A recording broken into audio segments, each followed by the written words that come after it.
Gini, saksi itu semuanya sama. Kemudian yang dihadirin ini nanti akan ada saksi yang statusnya memberatkan dan meringankan. Ini sekarang masih dalam kelompok yang dari JPU, artinya saksi yang memberatkan mestinya.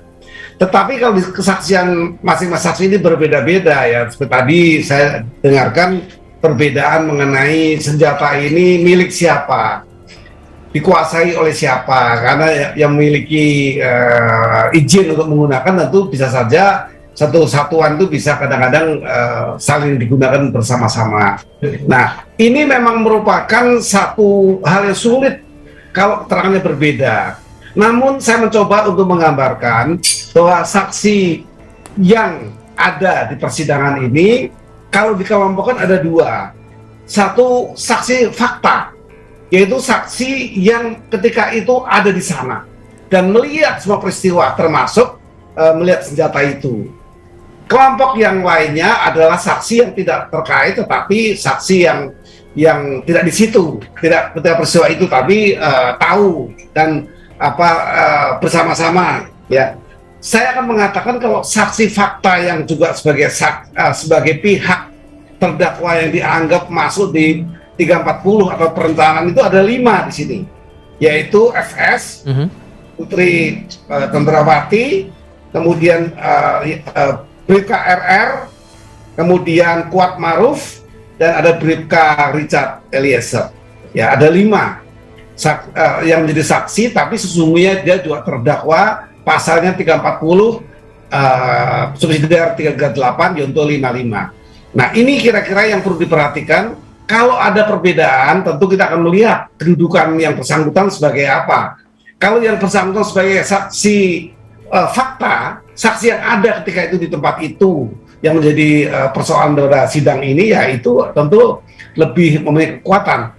Pertanyaannya, bagaimana kalau kedua yang berbeda ini di satu kelompok saksi yang pada faktanya melihat, mengalami, dengar sendiri. Nah, itu tentu beda dengan saksi lain, saksi alibi, saksi de auditu yang meringankan, atau saksi yang memberatkan, atau bahkan ada saksi alibi sekarang yang diputus oleh MK, walaupun tidak menjadi orang yang tahu langsung, tetapi mempunyai pemahaman yang mempunyai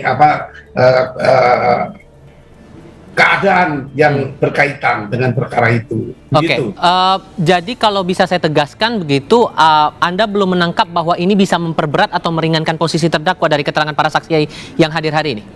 Kita bisa menafsirkan, kalau dia memang dari 5 orang tadi, artinya yang bersangkutan saksi ini juga saksi di tempat itu, saya sebut sebagai saksi fakta, yang secara faktual dia tahu, lalu kedudukannya sebagai apa? Kalau dia berkaitan dengan orang yang didakwa juga melakukan perbuatan bersama-sama melakukan pembunuhan ini, kelompoknya tentu dia punya kepentingan.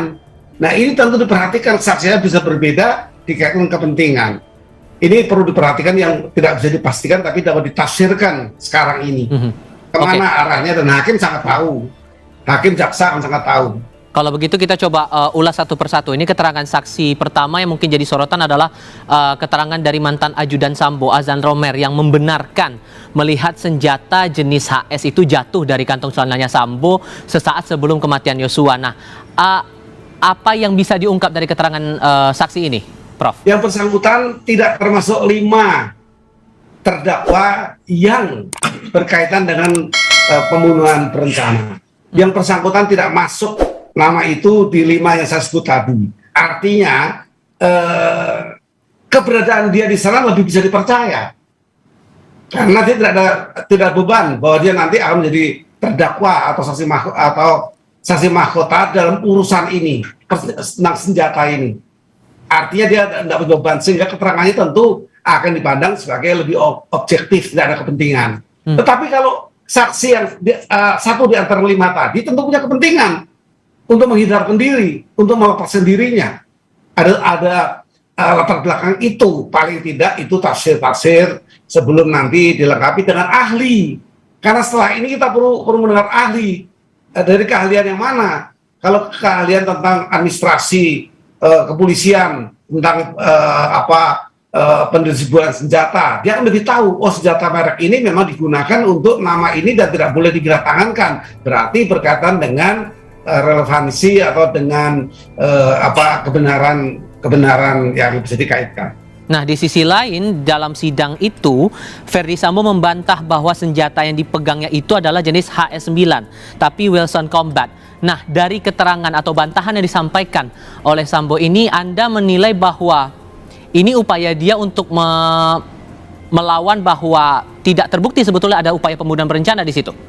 Kalau saya kaitkan dengan 5 orang, ada nama Verdi Sambo memang. Berarti dia akan masuk kelompok yang dituduh sementara ini sebagai terdakwa atas pasal 340 yang berat, ya. Ada dari 5 ini. Kalau yang berbeda pendapat di luar yang 5 ini, tentu secara tafsir hukum kita kan dia tidak punya beban untuk dia harus bohong atau dia harus berkata yang berbeda. Ini pandangan saya. Tetapi dari semua itu, hakim perlu ahli. Tadi disebutkan ahli mengenai mungkin administrasi senjata di Mabes Polri. Ini dipercayakan kepada pemegangnya siapa, penggunanya siapa, dan jenis ini mungkin untuk perwira tinggi. Itu tentu ahlinya yang tahu. Tentu para ahli ini tentu perlu nanti disikapi perbedaan ini dengan ahli. Baik ahli mengenai persenjataan, administrasi persenjataan di instansinya, atau ahli-ahli lain yang mengenal mengenai bentuk senjata, bentuknya, jenisnya, beratnya, dan sebagainya, itu ada ukuran-ukurannya. Nah, di sini kan sudah kelihatan begitu ada perbedaan keterangan. Dari saksi melihat itu senjata HS-9, tapi dari terdakwa menyebutkan bahwa senjata yang dipegang bukan HS-9.